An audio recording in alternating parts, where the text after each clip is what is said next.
on Wednesday, okay, in 3 days, we're going to begin construction on a piece of land that we purchased 2 years ago. And we are now, I don't want to say days, probably months away from having a church home in Arlington. Yeah, that's worthy of clapping. Thanks be to God. And as I mentioned before, it's been 10 years. That's how we started STSA almost 10 years ago. So by the time the building is done, probably be about 11 years. 10 years of stacking and unstacking chairs. 10 years of lugging carts. 10 years of dropping projectors and praying the prayer of, please God, don't let it be broken. Please God, don't let it be broken. 10 years of people, me meeting people on the street, which actually just happened again yesterday. Me meeting people, telling them I'm a priest, and they say, okay, where's your church located? And then I got to go through the whole thing. Well, that kind of depends. Are you coming on a Saturday? Because we're located here. If you're on a Sunday, we're here. If you want to come on a Monday to Friday, we don't really exist. We have been for the past 10 years in Arlington as a concept more than a church. Because even here, and as we are here in Leesburg, is that by the time what we are, I always say we're like a traveling circus. Okay, we come in on Sunday morning with our vans, okay, and we unload all of our stuff when everyone is dead asleep on a Sunday morning. It's 7 o'clock in the morning, everyone's asleep. We unload our vans, we put up our tent, we do our stuff, we do our act, and then by the time everyone has woken up, we pack up and we split out of town till the following week. So unless you're up between the hours of 8 a.m. and noon on Sunday, which is everyone's sleep-in day in the community, you don't even know that we exist. But after 10 years, we're almost there. Okay, we're on the verge of having a church home. And that's why we're doing this series called More Than a Building. Because we need to ask ourselves this question. What is church? What is church? When people say, oh, we're going to build a church, or our church is here, what is church? Is church just a building? Or as you can probably guess what my answer is going to be, is it more? If you took a survey on the street and asked people, what is church? What comes to mind when I say church? What do you think people would say? Random survey. People would say what? Church is chicken? Oh, church is chicken? Okay, as someone who used to live in D.C., there's a place called Church is Chicken, which is almost as high class as Popeyes and those kind of establishments, okay? I think most people, if you'd say, what comes to mind when you say church? Most people would say, that's church. They'd point to like a building. Yeah, there's a church over there in that corner. There's a church. People think of church as maybe an event. I've heard people say church equals the longest hour of my week. That's what some people say. And then I know they're clearly not Orthodox, because if they were Orthodox, it's the longest 2.5 hours of my week. Okay, they wouldn't say 1 hour. A lot of people, what church is fighting with my parents, fighting with my kids, fighting with whoever it is that I happen to live with. Some people would say church is the most judgmental place that I attend. Some people say it's the most loving place that I attend. Some people say it's full of hypocrites. Some people say it's full of friends. Some people say it revives my soul. Some people say it puts me to sleep on a weekly basis. There's a lot of confusion about what church is. How about if I ask Jesus? How about if you ask Jesus, Jesus, what's church? What do you think he'd say? You think he'd point to a building? Think he'd point to an event? Well, the good news is we have an answer. Because we're going to look right now at a passage from Matthew chapter 16. The first time the word church appears in the New Testament. Highlight the word New Testament. The first time the word church appears in the New Testament. And we always talk about the church as the body of Christ. So there is a connection that we are always saying between who Jesus is and who the church is. I'm using the word who intentionally, okay, because the church is the body, okay, so it's personified. That there's a connection between who Jesus is and who the church is. And Jesus actually made that connection the first time. Because when Jesus speaks about the church, the first time it's mentioned in the New Testament is in the context of him answering the question, who do people say that I am? And his discussion with the disciples about, who am I? Who do you think I am? Who do you think I am? That's where we hear the word church for the new time. Matthew chapter 16, verse 18 says this. It says, and I also say to you that you are Peter, and on this rock I will build my church. And the Greek word there is Ekklesia. On this rock I will build my Ekklesia, my church, and the gates of Hades shall not prevail against it. The first time that Jesus mentions the word church, that we see it mentioned in the New Testament, is in the context of something that is going to be built, and the gates of Hades shall not prevail against it. And what it is, we'll come back to that in a second, but we know it's connected to his identity. The cornerstone, that's what Jesus is saying here, I'm going to build my church on the rock, which is my identity of you believing that I am who I said I am, which is the Son of God. Now, I said a minute ago, this is the first time the word church or ekklesia is mentioned in the New Testament. It is not the first time it is mentioned in the Bible.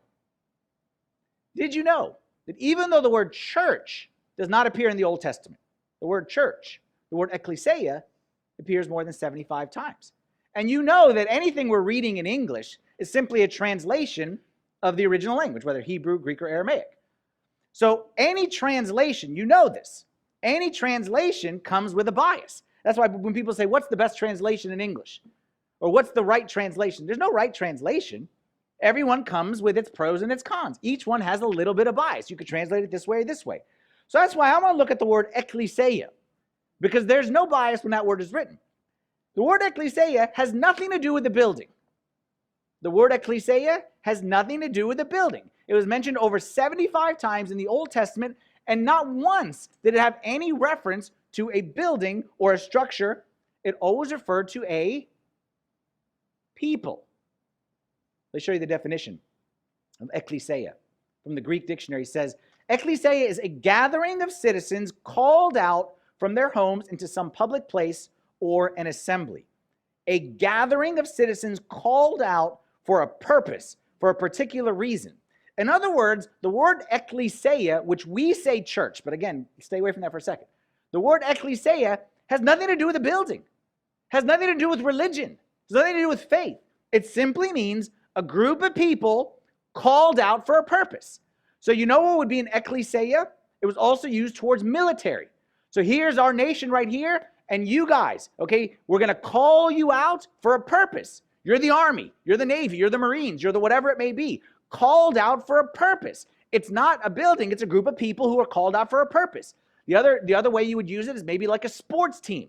We're in the time of the Olympics right now. So we're going to call out this group over there and say, you're our water polo team. You are being called into the mission, and you have a specific purpose. Go get the gold in water polo. I just watched water polo yesterday, and I'm fascinated by how it's a sport. So that's why I'm bringing it up now. The bottom line is, it's not a religious word. It's not a building at all. What it is, it's a group of people who are gathered together or called out for a purpose. That's why, like I said, the Israelites in the Old Testament were called an ekklesia. Israelites in the Old Testament didn't have any buildings. They didn't even have a common place. Like, they were scattered all over the world, okay? And they were all each to their own corner, but they were collectively known as an ekklesia. Why? Because they were called out from all the nations of the world. God called them out and said, you are my family, my children.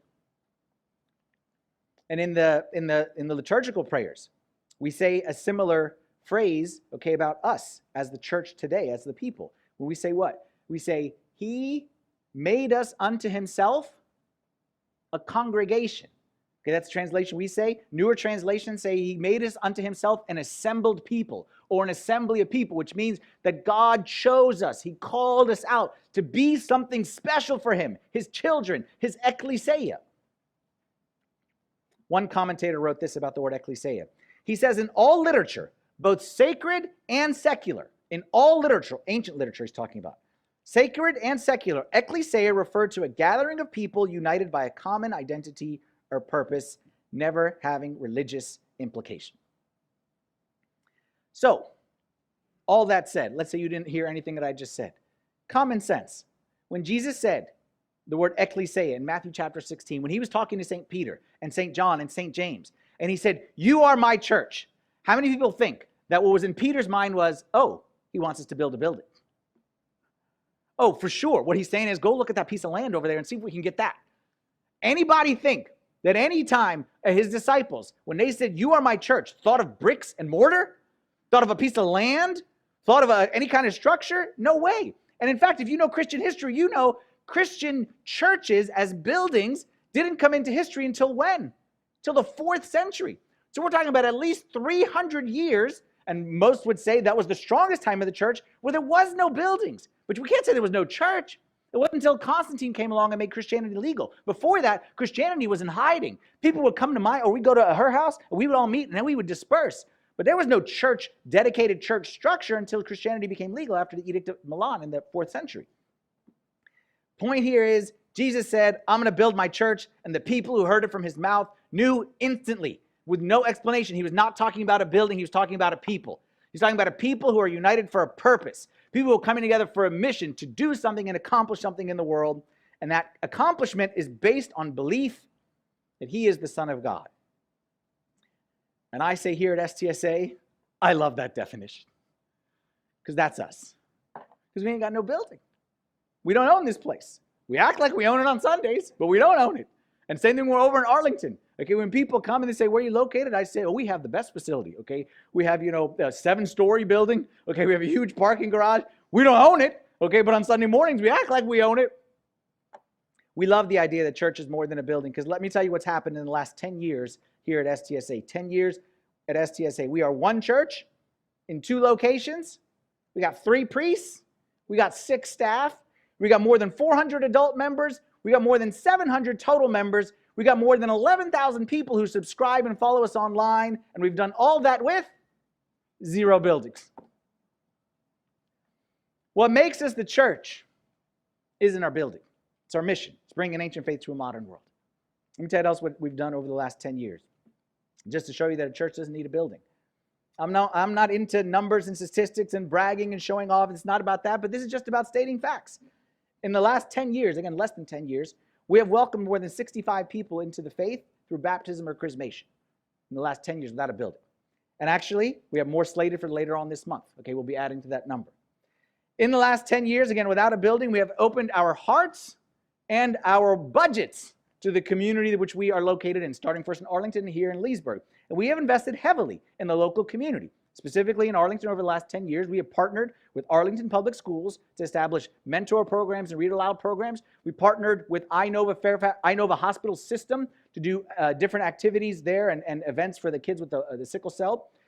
We haven't done anything yet here in Leesburg because we started here during the time of COVID when things were going in the opposite direction, but we're really excited to do that. And in fact, God opened the door. For those who were here 3 weeks ago, the mayor of Leesburg came to visit here on a Sunday morning, and we had a chance to meet with her, and we're excited to, again, partner with her and the groups that are here in Leesburg that are doing great work and see how we can contribute. We received national recognition for those who missed the announcement, okay, a few months back from Chick-fil-A. We didn't even realize we had applied for it. We just kind of got our name thrown in a hat, and we won the national, well, let's see what it's called here, the Chick-fil-A True Inspiration Award for our work at Hope Multiply. We're doing the Healthy Start program to feeding kids who are in food insecure situations. They actually gave us $225,000, one of those big fancy checks that we didn't even know we were getting. But they're the ones who called out and said, we appreciate the work you're doing, and they honored us with that. In addition to that, I don't need any of those rewards. I go to civic association meetings in Arlington, especially now that we have construction coming. I am the #1 most popular person in those meetings. I haven't met any of the people. They're like, oh, you with Hope? Okay, and you're the ones who do the stuff in the school, and you got to do the stuff in the hospital? I'm like, yeah, of course, that's what we do. That's how we do it. I don't even know what we do, because I don't take any credit for it. I just happen to be, I will say, like, I'm like the Queen of England. Like, okay, here we go. Yeah, that's my church. Okay, y'all the ones who are doing the work. Y'all the ones back in Arlington sitting there at Mason. Y'all the ones doing the work. But I'm happy to take the credit for it, because the credit goes to the church of God, not to any person. And that's just local. I don't want to go through all the other stuff. That's not even counting the stuff that we're doing through STSA Ministries, where we have made available our resources online for free to churches across the world. Hundreds of churches across the world are using our resources to hopefully bring an ancient faith to their modern world as well. And all that to say, we've done it with how many buildings? 0. Because the church is more than a building. But we begin construction this Wednesday. Does any of that change? That's why we're doing this series right now. We need to make sure that we know that none of that changes. Yes, we will soon have a building. That doesn't change our mission. Yeah, the building is not the end. The building is a means to an end. That's why I keep telling people is we're more than a building. We got a big mission, and right now, a building is a part of that. And we want to come together, build that building, raise the money needed, and then check that thing off, and then keep on going for the rest of the mission, because the building will become a tool to make the mission come to fruition, but it is not the mission. That's why I'm going to ask you these questions, and I don't know what the answers are, but I think it's good for us to ask. Is what is the church, and why does the church exist? I want you to answer that question in your head. Why does the church exist? Is the church here just to hold services? Is that the goal? To hold services? Or is the goal of the church to make a difference in the world? Is our goal meeting on Sundays? So if we meet every Sunday from now to the end of eternity? Did we accomplish our goal? Or should we not just be a meeting of people, but a movement of people accomplishing something? Are we here to just do church? Are we here to be church in the community? Are we just a building, or are we more than that? So that's why we're doing this series. I know that was a bit of a lengthy introduction, but that's why we're doing it, because we need to remember, especially now that we're going to start seeing shovels and bulldozers, we're going to start talking about building, we're going to get our hopes up. Oh, it's going to be great to have a building there, and then we're going to have a building here in Leesburg, and then we're going to be done. No, we're not be done. We're not be done. Because the work is not the building. The work is much greater than that. We are the Ekklesia. We are called out for a purpose, and now it's time for us to refocus on what that purpose is. So what I want to do here today and into the next 5 weeks is I want us to refocus on why we exist. Who are we? Why are we here? And the way we're going to do that, I think the best summary of our purpose as a church is our core values. Now, those who have been here for a while and gone through the membership group, you've heard me talk about the core values and the story of how the core values came into existence. It's a great story. I'm not going to go into it right now, but hopefully one day I'll get a chance to tell you how these core values were truly inspired by God. But what I want to do today is I want to go through what I believe is the one core value that symbolizes our purpose more than any other. They're all great, but it's this number one. And anytime I go through the core values, I always go back and say, hey, which one of them resonated with you whenever I'm teaching it? And 9 out of 10 times, people will say this first core value. And for those who know what it is, first core value here at STSA is limitless acceptance. Limitless acceptance. Can you read this together with me? Let's read it all together. We believe that every person who enters our church is the most important person in the world. That person is sent by God and should be loved and accepted as such. We believe that every person who enters our church is the most important person. Anyone who comes through those doors, or he sneaks through the ones that they're not supposed to come through. Okay, anyone who comes through those doors is the most important person in the world. And they're not sent by their mother. They're not sent by an email. They're sent by God himself. And they are to be loved and accepted as such. The first time I ever preached about limitless acceptance, way back, in 2012, it actually turned out it was on Mother's Day. And I said at that time, that's from God. Because what's the best way to describe limitless acceptance? Moms. Because that's what moms are. And this is no shot at dads. Okay, I'm a dad myself. I'm willing to admit where I'm weak and where I'm not weak. Like there's areas that I'm strong, changing tires, fixing things that are broken around the house. This area, when we talk about how God is a fixer of tires, we'll talk about dads on that day. But we're going to talk about limitless acceptance. Dads, we got to talk about our moms. Because moms have an essential quality that dads don't have. And I tried to put it into to articulate what is that quality that they have. What is that one thing that makes moms different than dads? And here's what I came up with. It's not very eloquent, but moms are never grossed out. Moms are never grossed out, or at least they hide it very well. I can't say the same about dads, especially about myself. I'm not talking about you, but I'll talk about myself. There's 2 stories that I could tell you story after story, and Mary Ann can tell you story after story. But there's 2 that come to mind that highlight how dads get grossed out and maybe moms don't, at least in our house. I remember one time, I'm not a vomit guy. I don't deal well with vomit. I actually have a streak going of about 13 years where I haven't vomited myself. And I've held it in some I hate vomit. I don't know what to do with it. I don't know when someone vomits, what do? Do you set it on fire? Do you call the police? I don't know what to do when it comes to vomit. Well, there was one day that I was driving both of my kids home from whatever event it was. School, dentist, I don't know what I was doing. Soccer. So I'm driving them both home. They're both sitting in the backseat. They're probably aged 3 and 7 or whatever it may be, or 3 and 5 or somewhere in that range, And they're in the back seat. Mary Ann's at work. I'm coming home, and as we are approaching the home, one of them does the vomiting, the projectile kind. Like the rocket launcher, coming at you, even in Arlington, you could see it coming at you right there. Boom, all over the place. And it's splashing, and it's everywhere. So I don't know what to do. We're about to pull into the house. So here's what I do. You're going to judge me. This is what I did. I pulled into the house. I told everyone, sit tight. We rolled down the windows. We called Mom at work. We said, Mom, take your time. There's no rush. We'll be here in the driveway till you come home. And we sat there. And I told her, she's like, do you need me? I'm like, no, we're fine. No one's going to unbuckle their seatbelt. No one's going to untie their shoe. We're going to stay exactly as is till Mom comes home, and that's exactly what we did. Mom took care of it. Let's go back even further into the time machine. When my eldest son, my firstborn, the pride and joy of my life, my son and my daughter, okay, both are my pride, but I'm saying when you have your first child, when the moment that he was born, Marianne had a C-section. Okay, and if you ever had a C-section, you know that like the moms, they're like in the table and they're like, you know, they can't do stuff. Okay, so the dad has to be semi-involved in this situation. And I remember, okay, so Marianne, okay, you know the moms like, okay, the baby's born and like to hold the baby as soon as the baby comes out of the womb. Okay, like to hold the baby. I don't know if you've ever seen a C-section. Okay, you're not supposed to because there's like that curtain, but you know me, like I'm always trying to gather sermon material, so I'm like, Marianne, you do not know what's happening on the other side. And I'm like, can you feel anything? She's like, I can't. I'm like, they just like removed your pancreas. They just like took it out. Okay, and then they like took out your liver and your spleen. And I'm like explaining to her, and she's just, you know, like in heaven, like just so happy. She can't feel a thing. So they take the baby out, and they can't give the baby to the mom.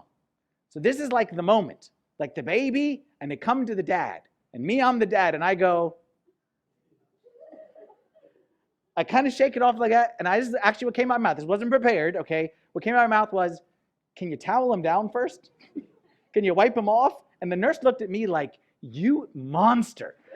You monster. But they were slimy and drippy, and if you remember seeing the movie when the aliens come out of people's stomachs, that's what it looked like, okay? So bottom line is, I get grossed out. Moms don't. Moms, okay, some moms, if they could bathe in that juice that's dripping from the baby, they would. Okay, if they could, okay, like what do moms do when a baby's about to vomit? They run to catch it. I don't know why, but they run to catch it with their hands because moms don't get grossed out. I gathered a collection of things that I've seen in church, okay, that moms do that gross me out. Okay, here's the top 3. I have 10, but I just go through the top 3. When they wipe the snot of the kid with like this, okay, when the kid's got a little boogie hanging, okay, and they just like that, okay, gross me out. Number 2, when a pacifier falls on the ground, the dirty, nasty ground, how does a mom clean it? Disgusting. And then my favorite of all is when there's a smell, and then the mom smells the kid's butt to determine what's inside. And I'm like, what's inside? Whatever it is, get it out. Okay, now follow me here. As nasty as all that is, it is the perfect picture, in a little bit more sanitary way, okay? Perfect picture of God, but sanitary, hygienic. Because the lesson there is this, is that God accepts me as I am. God accepts me as I am.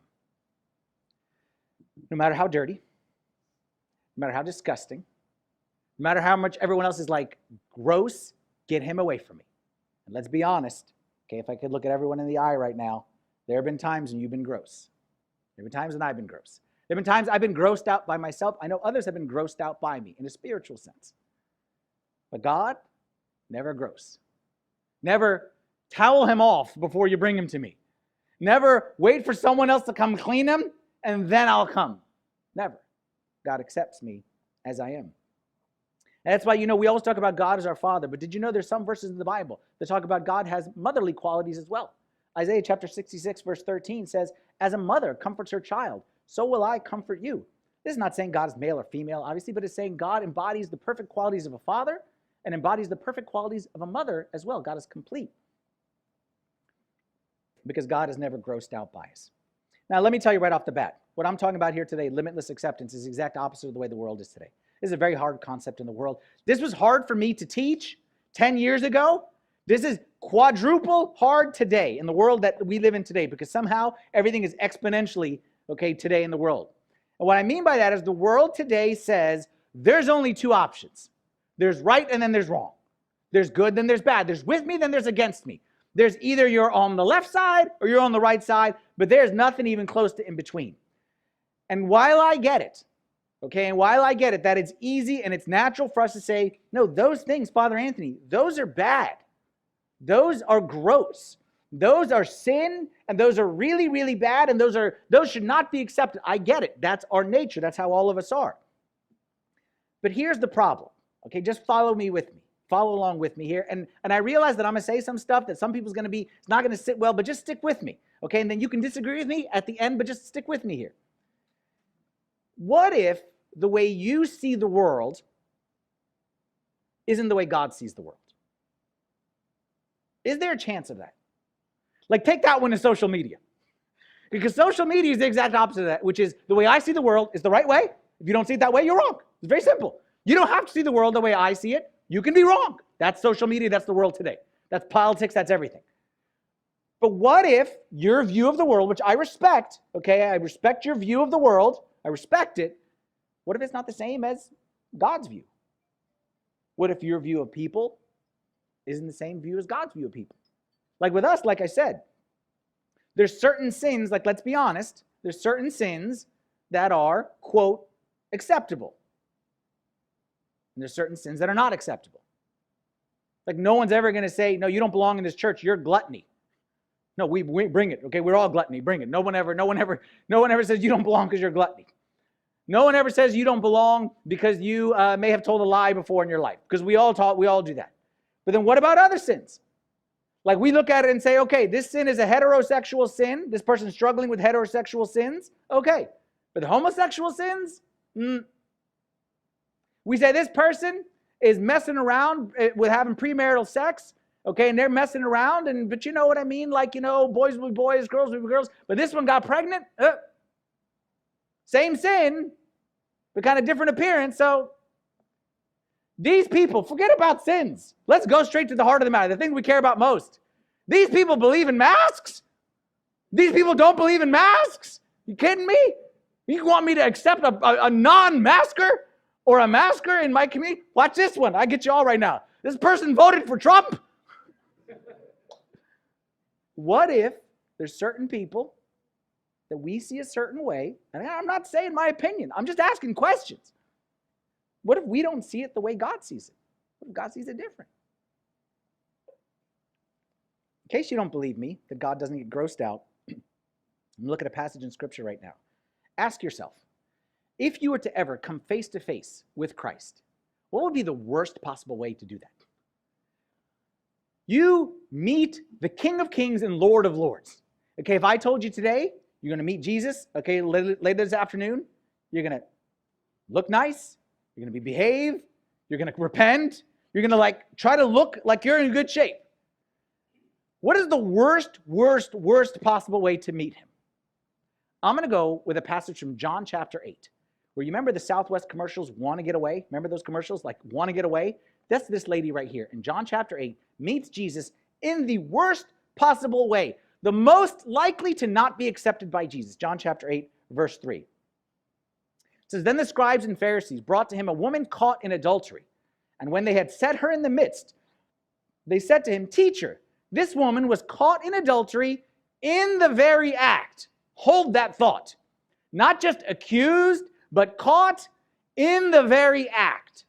Now Moses in the law commanded us that such should be stoned. What do you say? Woman was caught in adultery. Again, not accused, not speculated, not we have evidence. We caught her in the very act. And of course, they left the guy alone because nobody cares about the guy. Okay, so the guy, they caught the guy in the act as well, but nobody cares about him. They dragged the girl. And I'm just imagining, caught in the very act. That means she's probably not wearing any clothes. They dragged her out by her hair, kicking and screaming, and maybe she managed to grab the sheet to try to cover up. And they threw her in the middle of the town square. How are you feeling right now if you're this woman? Surrounded by people. People, by the way, that you work with. People, by the way, that your family, your friends, the people in your synagogue, okay, the people who you that you deal with on a daily basis. There you are, naked, thrown in the middle. Again, maybe you got a sheet. You're crying, you're screaming, people are shouting, they got stones, and there you are. Welcome, you get to meet Jesus today. Oh my goodness. If I had one prayer in that moment, I would pray, earth, open up and swallow me up. I just want to die. Shame, guilt, embarrassed, mortified, humiliated. I would say that's scratching the surface. Would you agree with me? I'm going to read the rest of the story, but I want to pause on this. I promise you that there are people, maybe some of us here today, who feel that way. I promise you, there are people who you know who feel exactly that way. Ashamed to be in front of God. Humiliated by what they've done. Embarrassed, mortified, earth swallowed me up. And if I can be honest, many of us, maybe not feeling that way today, but we have felt that way at one time. And maybe the reason why it took us so long to come to church, it took us so long to come back to God, is because of that feeling. Because we felt we were unacceptable. We felt we were too gross. How does Jesus look at them? I know how the people look at them. I know how I look at them. How does Jesus look at them? We're going to read what we said earlier. Church is body of Christ. So what Jesus looks, how Jesus looks, has very, very major, significant implications for us because we are his body. So let's see how Jesus responds. Verse 6. This they said, testing him, that they might have something of which to accuse him. But Jesus stooped down and wrote on the ground with his finger as though he did not hear. So when they had continued asking him, he raised himself up and said to them, he who was without sin among you, let him throw a stone at her first. And again he stooped down and wrote on the ground. Then those who heard it, being convicted by their conscience, went out one by one, beginning with the oldest even to the last. And Jesus was alone, and the woman standing in the midst. Okay, now ready? So what Jesus does, he sends away all the accusers. He says, all the people who are accusing her and judging her and shaming her.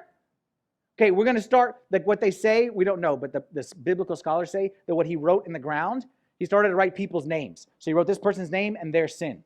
So all of a sudden, I'm like this big judge and elder guy, and he writes there, Father Anthony, and he writes my sin. So all of a sudden, I'm like, we don't need to do this. I'm going to go now. That's what he started to do. That's why the people left one by one. So the first thing he says is, you don't see the way I see. You don't see the way I see. You step back. And now he shows us how he deals with her. Verse 10. He said to her, woman, where are those accusers of yours? Has no one condemned you? She said, no one, Lord. And Jesus said to her, listen carefully. Neither do I condemn you. Go and sin no more. What did he not say? He didn't say, towel her off. Go get yourself fixed, lady, and then come back to me. He didn't say, how could you do that? He had a right to. He had a right to say, don't you know this says this in the law? Didn't you go to Sunday school when you were a kid? What were you thinking, lady? He could have said any one of that. What did he say? He said, I don't condemn you. He sees gross with compassion. He sees the unacceptable as acceptable. And if we're his body, we're going to need to do the same thing. Now, he also says, go and sin no more. So let's just kind of talk about this real quick. Don't misread, go and sin no more. Don't look at that as saying, see, Jesus is telling her what she did is bad. Because the sequence is important. He didn't start with, go and sin no more. He started by sticking his neck out on the line in front of all those people saying, everybody back up. He showed love, he showed acceptance, he showed compassion, and then he gave her guidance. And he told her, this sin is no good. You should. So he's not accepting the sin by any means. But the sequence is important. He doesn't go to the child, a child who has vomited on himself or pooped their pants. Okay? He doesn't go to the child who's dirty and say, clean yourself up and then I'll give you a hug. No, the sequence is important. Again, that's dads versus moms. Moms, hug first, clean second. Hug first, clean second. We are like, go get cleaned, and then of course we welcome you. Once you're clean, welcome to the club. But hey, let's be honest. I was welcomed here before I was clean. And I think you were as well. And I look back at my life, and there was times in my life where I was very unclean. I was very unacceptable. And I am thankful, and aren't you thankful as well, that somebody accepted you when you weren't worthy of it? Aren't you thankful? I am so thankful that God looked at me in my dirty when he could have said, this boy doesn't know anything. This boy doesn't know how his left hand from his right hand. This boy had great parents. This boy had a great church. This boy had everything great, and he messed it all up. But God didn't. God had compassion. He loved first, clean second. We're guilty of the opposite. If this was us, forget about us. If this was me, I have a problem in life. Because I'm a preacher, I'm always in preaching mode. You can ask this to my kids. My kids hate it. They're always in preaching mode. I'm always, I always look at the world in terms of a sermon. okay, in terms of teaching what's right and what's wrong.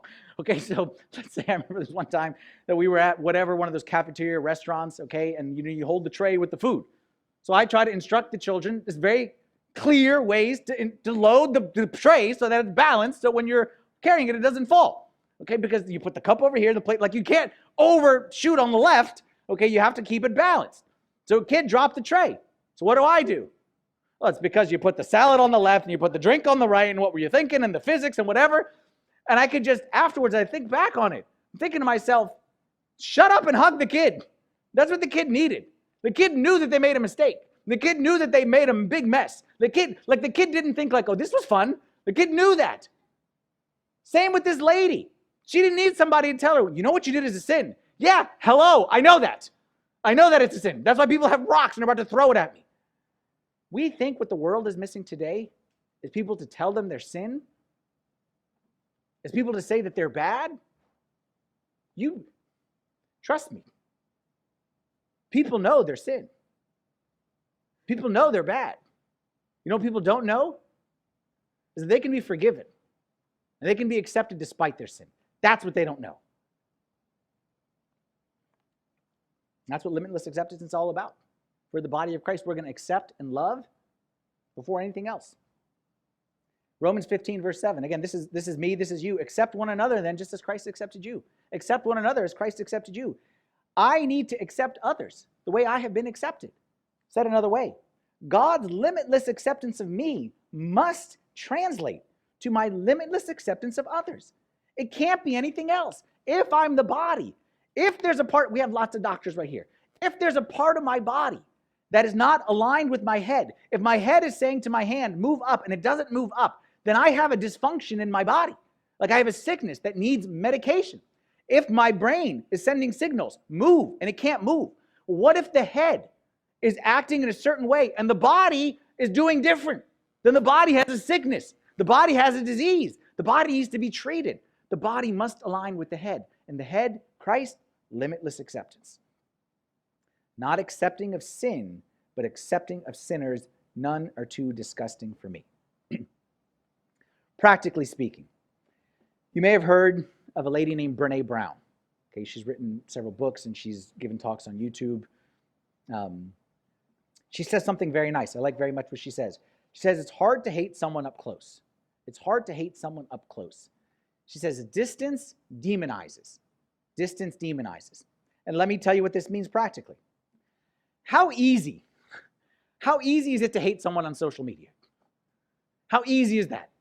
To follow someone on the Facebook or on the Twitter and to hate their guts because they posted this and they posted and reposted this and they shared this. It's easy to hate on social media. It's easy to read a blog post and hate the guts of the person who wrote it. It's easy because there's a distance. But the closer you get to a person, you remove the belief, the action, the whatever, and you see a person with a face and a person with a story. So I look at it this way. I don't look at it as you fill in the blank with whatever it is or whatever sin you're talking about right here. It's not, those people over there, okay? That guy over there who believes this or who posted this or who voted this or who thinks this. It's not that. Don't make it anonymous like that. You know who it is? It's Billy or it's Joey or it's Susie or it's whatever her name is. It's Billy or Joey or Susie whose mom walked out on them when they were 4. And yeah, you know what? They do have some crazy beliefs and they do believe funny things politically. But you know what? If your mom walked out on you when you were 4, we're going to give you a little bit of grace. So we're going to go a little bit of grace because it's not just those people. Those people have a story. It's not just those people who believe this. It's, you know what? Like I said, fill in the name. Let's just go Anthony so we don't accuse anyone. Okay, it's Anthony. It's Anthony who struggled with depression and anxiety for many years ever since this thing happened to his grandfather. So you know what? Let's give him a little bit of slack and let's understand his story. Let's understand there's a reason why he's behaving the way he's behaving. Do you see where I'm going? It's easy to demonize when it's like those people. And by the way, this is not new. This is what was in the biblical times. Isn't that what they did in the Bible times? Oh yeah, the Samaritans. Oh yeah, those Samaritans. Nothing. Yeah, that's why Jesus told the story about the Good Samaritan. The Samaritans are over there. Or remember when they said, what good can come out of Nazareth? Oh, he's from Nazareth? Nothing good can come out of them. That wasn't Jesus. Jesus looked at people with names. The society said tax collectors. Jesus said, I don't know any tax collectors. I know Zacchaeus. And Zacchaeus had a tough life, but he's a good dude. I'm going to give Zacchaeus a break. We'd be like, yeah, of course, Zacchaeus. Yeah, of course. Jesus didn't see prostitutes and harlots. He saw a Samaritan woman sitting all by herself by that well. He said, I don't know what you're talking about, harlots and I don't know what you're talking about. I see a lady. Her name is Fotini. Okay, that was her baptized name. I see Fotini, and she's had a tough life. I'm going to go talk to Fotini. Jesus didn't see thieves and murderers and criminals. He saw one thief named Demas crucified next to him. He didn't see him as a thief and a criminal and a murderer. He saw him as a guy who needed a break. Not a guy who needed a sermon. Not a guy who needed to be told, what were you thinking? Not a guy who needed to be told about God's wrath and judgment. He knew about that. A guy who needed to be told about God's love, God's acceptance, despite all of that. When we see people messy, our instinct tells us to move away from people's mess, to run, get as far away as possible. It's gross. Go away. Jesus tells us the exact opposite, to move towards it. Like that lady in John chapter 8. Jesus says in Matthew chapter 9, he's speaking about the people in front of him that he sees, and again, he shows the difference between how he views versus how we view. He says this, as Jesus passed on from there, he saw a man named Matthew sitting at a tax office, and he said to him, follow me.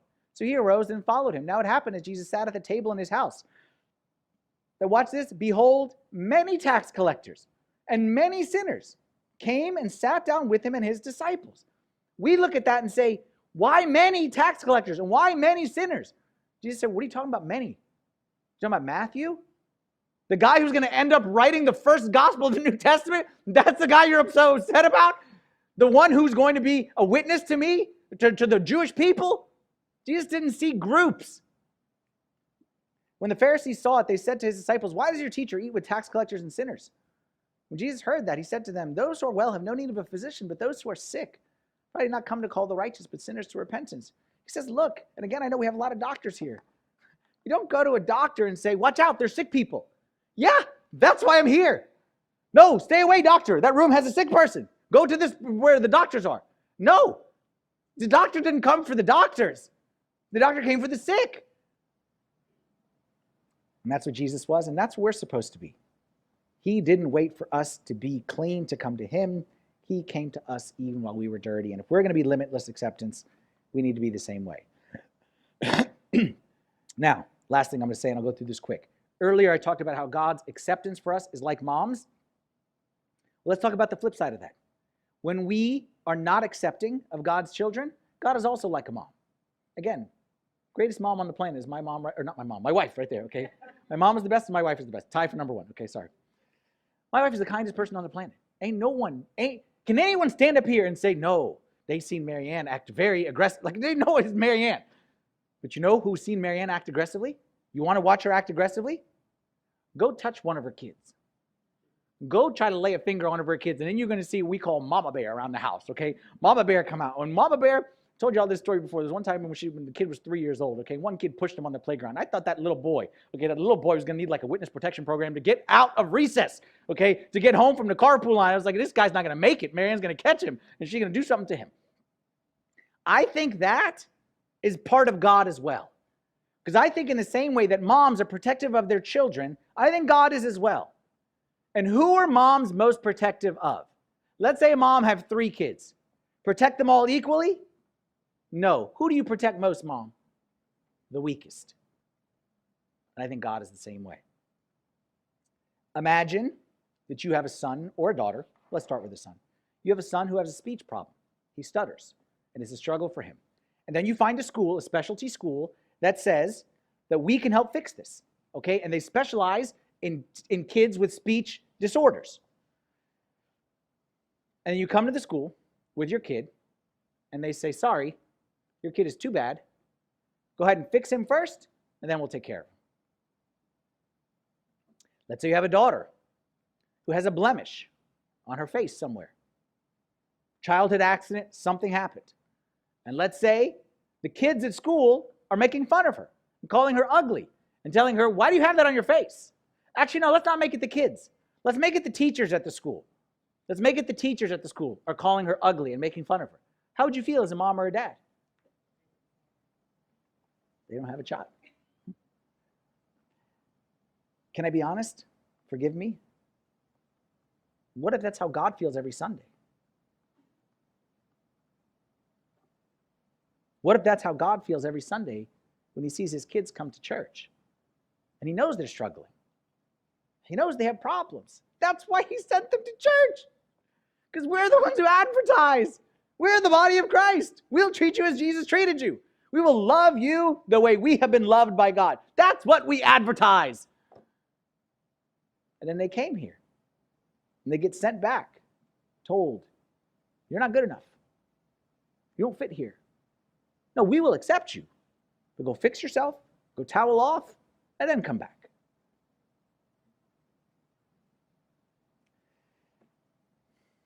You know why I feel so passionately about this? Because I get these actual calls.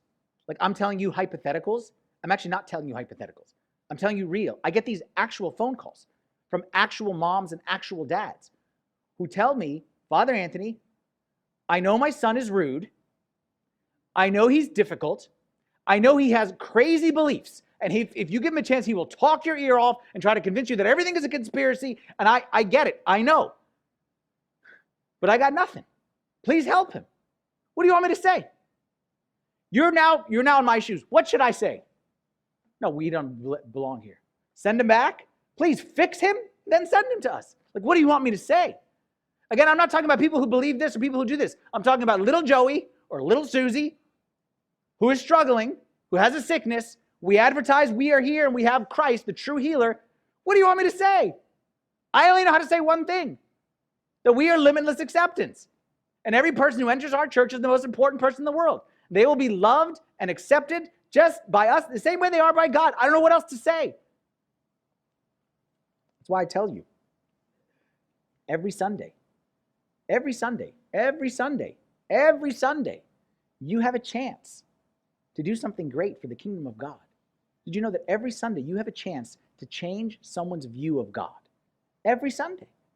Every Sunday, you have a chance to change the narrative of God in someone's life. You have a chance to change the narrative of church. Church is just hypocrites, okay? Send them to me. That's what I want to hear. I want to hear you say, the person who says church is just hypocrites, send them to me. I pray that person sit next to me. I'm going to show them church is not hypocrites. Church is not welcoming. Church is not going to greet me. Church is going to treat me like I'm an outcast because I did this, or because I posted this, or because I don't believe this, or because I do believe this. Okay? Send them to us. God, send them to us. That's what we want. That's what we're here. We're here to change the narrative. We're here to change people's view of God and of the church and show them limitless acceptance. Last verse. Think about that person who may be sitting next to you right now, for all you know. You may greet as soon as we finish here.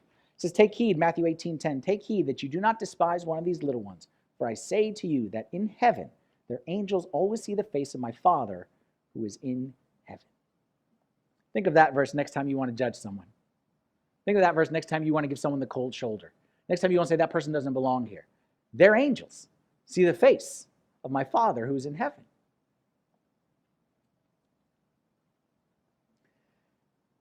The Samaritan woman was a mess. Jesus walked towards her, limitless acceptance. Zacchaeus was a mess. Jesus went right at him, limitless acceptance. The John chapter 8 lady caught in adultery in the very act. Oh my goodness. Jesus said, get out of my way. I'm busy. I go straight to that lady. And that's your story and my story too. When we didn't deserve it, he came to us. That's why, like I said, limitless acceptance is not an option. It's how we've been accepted, and it's how we will accept others. So with that said, put it right up here on the screen one last time. I want us all to read it again, and over in Arlington, I want to hear you all reading it out loud as well. I can hear you over there as well. All read it together. We believe that every person who enters our church is the most important person in the world. That person is sent by God and should be loved and accepted as such. Jesus walked into my life when I didn't deserve it. And he came to me and accepted me when I didn't do anything to deserve it. and it's not an option. It's our duty to do the same with others.